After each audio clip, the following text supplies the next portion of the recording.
নমস্কার বন্ধুরা, মা ও মেয়ের রান্নাবান্নায় আপনাদের সবাইকে স্বাগত।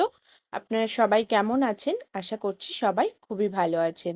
আজ আমি আবারও আপনাদের মাঝে হাজির হলাম সম্পূর্ণ একটা নতুন রেসিপি নিয়ে।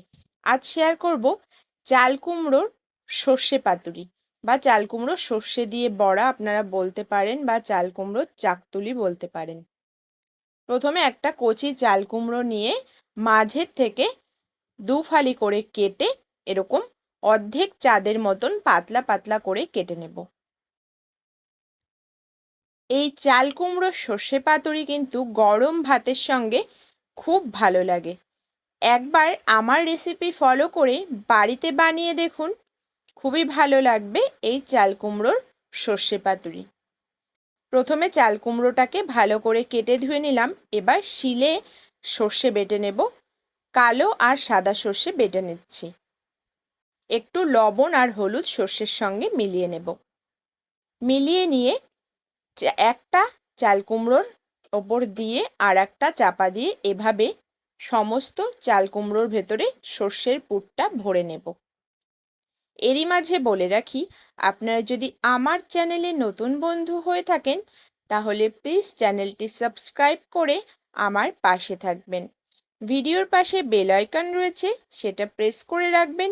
তাহলে যখনই আমি নতুন রেসিপি শেয়ার করব সবার প্রথমে আপনার কাছে নোটিফিকেশান পৌঁছে যাবে।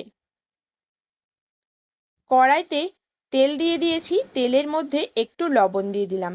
দিয়ে একে একে পুর ভরা চাল কুমড়োগুলো তেলের মধ্যে ভেজে নেব। এই সময় গ্যাসের হিটটা লো করে রাখাই ভালো।